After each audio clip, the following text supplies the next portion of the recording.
20th episode? That's bad comedy. So, Galvatron is as crazy as Tom Cruise on Oprah, huh? First introduced in the '86 movie, Galvatron was forged from the battered remains of Megatron by the planet-sized black metal enthusiast Unicron. Just try and tell me that Unicron isn't true cult. He looks like a robotic member of Dimmu Borgir. Anyway, if you're more cynical, you could say Galvatron was brought into existence by Hasbro executives who had thrown Megatron's shite G1 toys in a skip and needed to sell something that didn't look like an actual bloody piece.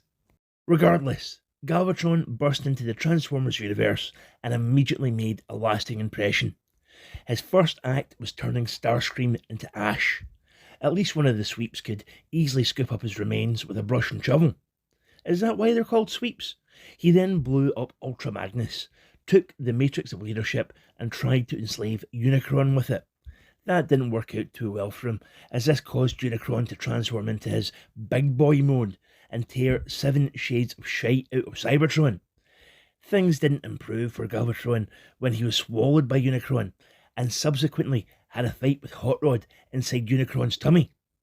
Hot Rod then managed to open the Matrix and went full Super Saiyan, yeeting poor old Galvatron through Unicron's intestinal wall, sending him hurtling through space and simultaneously giving Unicron a hernia. Galvatron ended up crashing in a puddle of shite millions of miles away, where he somehow lost his cool Leonard Nimoy voice and also his mind. He spent the rest of the G1 cartoon as basically a wee Ned after 2 bottles of Buckfast. Galvatron was always up for scrapping. It didn't even matter if it was Autobots or Decepticons. All he cared about was that someone was getting chibbed. This thuggery continued into the Japanese exclusive Headmaster series, where Galvatron's master plan was to become this. Basically, a big fat bastard floating through space. To be fair, that's my dream as well. I can't overstate how much I want a toy of this. They're really doing some obscure stuff with the Legacy Evolution line, so please, Hasbro, give me my fat Galvatron, please. So, shall we look at a wee toy? This is Legacy Galvatron, and he's fierce. You can tell this is the Legacy version because the Kingdom version of the mold had battle damage, and his shoulders came misassembled from the Chinese sweatshop, Hasbro factory. I hope the factory manager was taken outside and shot for that blunder. It only lowered Galvatron's shoulders by a few millimeters, but still.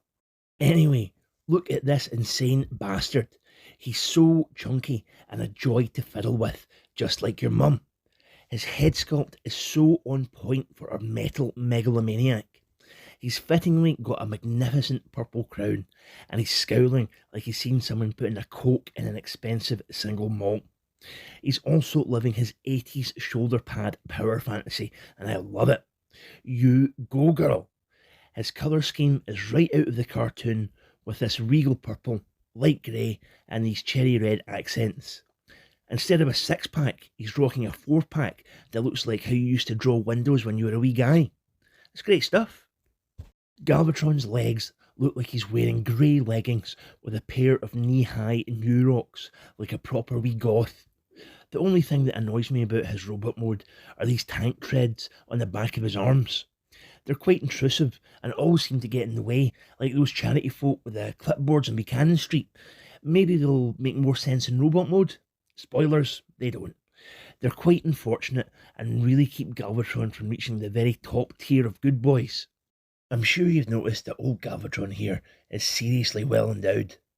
Just look at this long, thick pipe he's working with. It's great. It looks like our despicable Decepticon despot could do some serious damage with this. Look at its thick tip. He'd just be blowing massive loads out this thing. Just shooting big arcing ropes of plasma all over the Autobots. Just shooting again and again sorry, I got a bit carried away there.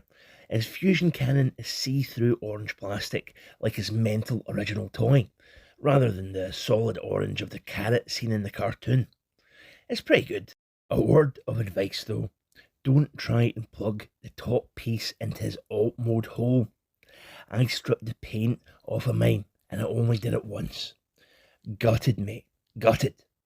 Speaking of alt modes, Galvatron turns into this cannon thing with threads at the front. I'm not super into it. It's not the toy's fault, it's pretty much how it's supposed to look. It's always reminded me of a dog dragging its butthole along the carpet.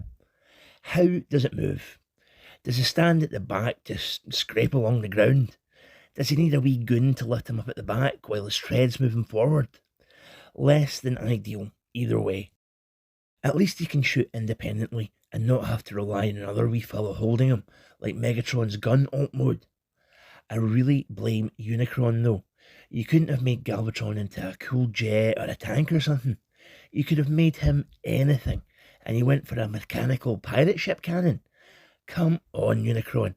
I know you're a robotic Lovecraftian deity, but your track record in creating alt modes is piss poor. Galvatron, shite. Cyclonus, well, admittedly, great job, well done. Scourge, what the hell is this meant to be? 1 out of 3 is pretty pish. No wonder your head ended up as a moon, you mad rocket. I always forget to mention accessories, mostly because they're usually quite shite. Is Galvatron any different in this regard? No, not really. Apart from the obvious fusion cannon, you get these 2 grey guns that kind of look like the ship that Unicron gave to Galvatron.